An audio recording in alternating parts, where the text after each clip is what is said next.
Apa yang harus dilakukan kalau lo dibully, bahkan sampai mengalami kekerasan fisik? Video ini dibuat dari pertanyaan Bro Jumanto. Dia tanya gini, "Bro, gua mau nanya, apa yang akan lo lakuin ketika lo dibully atau dihajar sama teman atau orang yang gak lo kenal, sementara lo sendiri gak punya kemampuan dasar-dasar bela diri?" Untuk menjawab pertanyaan ini, kita akan melihat kasus nyata dari salah satu orang terkuat di dunia, yang masa kecilnya penuh duka karena dibully. Namanya Mike Tyson. Sebelum jadi petinju, Mike Tyson punya masa kecil yang menyedihkan. Dia sangat pendiam, berhati lembut, hobinya memelihara burung merpati. Sayang, dia tinggal di lingkungan yang keras yang penuh pembuli. Tyson kecil yang saat itu nggak bisa bela diri apapun, cuma menerima nasib. Sampai akhirnya dia bertemu dengan pelatih Cus D'Amato yang mengajarinya tinju. Sejak itu, dia jadi makin kuat, dan bahkan berhasil meraih sukses di level dunia. Satu hal yang perlu lo garis bawahi bro, Tyson belajar tinju bukan buat membalas perlakuan orang yang membulinya, bukan buat menghajar balik mereka, tapi untuk bikin dirinya sendiri lebih kuat.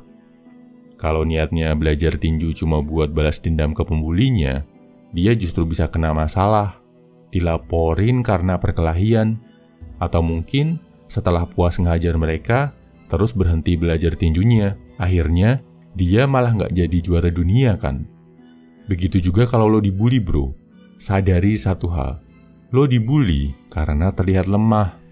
Oleh karena itu, cobalah untuk jadi kuat. Jadi kuat bukan buat balas dendam ke orang-orang yang ngebully lo, tapi jadi kuat buat diri lo sendiri. Mulai bangun fisik dan disiplin lo, dan juga bangun kekuatan mental untuk bersikap tegar, kuat, tidak mempedulikan hinaan dan ejekan para pembuli lo.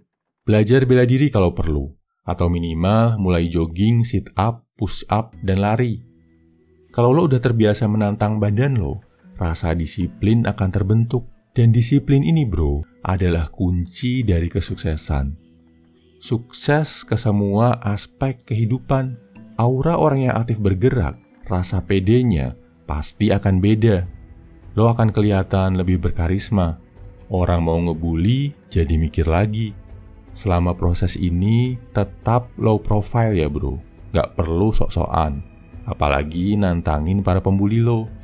Sadari aja, kalau orang yang suka ngebully orang lain, sebenarnya adalah orang yang lemah dan insecure. Jangan sampai lo jadi kayak mereka. Gak level bro.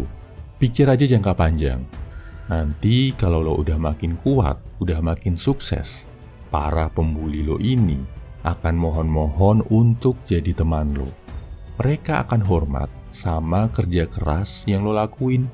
Kesimpulannya bro, kalau lo dibully, perkuatlah diri lo. Dari segi fisik dan mental, bukan memperkuat diri untuk membalas perlakuan mereka, tapi memperkuat diri demi kebaikan dan masa depan lo sendiri. Lo pasti bisa. Semangat bro.